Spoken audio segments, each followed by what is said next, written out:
Ce dimanche 28 avril, Bruno Ourcade, ancien candidat des 12 coups de midi, était invité sur le plateau de l'émission Touche pas à mon poste diffusée sur C8, à l'occasion de la sortie de son livre intitulé Moi millionnaire. Comment je suis devenu le plus grand gagnant des jeux télé? Face à Cyril Hanouna, le jeune homme de 30 ans s'est confié sur le syndrome de l'imposteur face auquel il a dû faire face. En octobre 2021, Bruno Ourcade est devenu l'une des plus grands champions du jeu télévisé Les 12 coups de midi, après 252 participations et 1 026 107 € gagnés. Ce dimanche 28 avril, alors qu'il vient de sortir son livre intitulé Moi millionnaire? Comment je suis devenu le plus grand gagnant des jeux télé, l'ancien candidat était invité sur le plateau de Touche pas à mon poste, sur C8. Face à Cyril Hanouna, le champion s'est confié sur le syndrome de l'imposteur qu'il a ressenti, et dont il parle dans son ouvrage.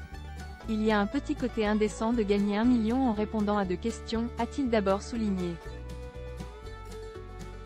Avant d'ajouter, par exemple, Elisabeth Taylor, Cléopâtre, je ne pense pas que ce soit la question la plus dure de l'histoire de la culture générale. Et de gagner de l'argent sur ça, on peut se dire, est-ce que finalement, ce n'est pas un peu indécent? Après, c'est le système qui est autour de ça. Et, ce n'est pas la seule raison qui a fait qu'elle a ressenti un tel sentiment d'imposture. C'est de se dire que je suis le premier, je suis le recordman alors que je ne me considère pas comme le meilleur, même dans l'émission. Ce que je dis souvent, c'est que je ne suis pas le meilleur, mais je suis celui qui a duré le plus longtemps et pour moi, c'est ça juste la différence, a-t-il expliqué. Avant de préciser. C'est cette image du meilleur qui m'embête un petit peu parce que je considère que ce n'est pas vraiment le cas. Bruno Ourcade millionnaire grâce aux 12 coups de midi, c'est devenu mon travail. Le 14 avril dernier, lors de son passage dans l'émission 7 à 8, Bruno Ourcade était déjà revenu sur l'impressionnante somme qu'il a gagnée, qualifiant son gain d'indécent.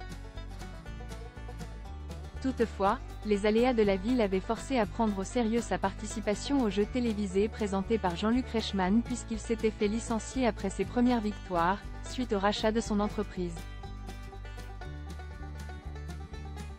Les 12 coups de midi sont devenus mon travail, révélait-il. Avec la publication de son premier livre, l'ancien candidat des 12 coups de midi pense maintenant à son futur, j'avais besoin d'une coupure après pour un peu me recentrer. Cette émission marque tellement et les gens m'aiment parler tout le temps dans la rue, me posaient des questions, expliquait-il le 25 mars dernier, alors qu'il était de retour sur le plateau du programme diffusé sur TF1.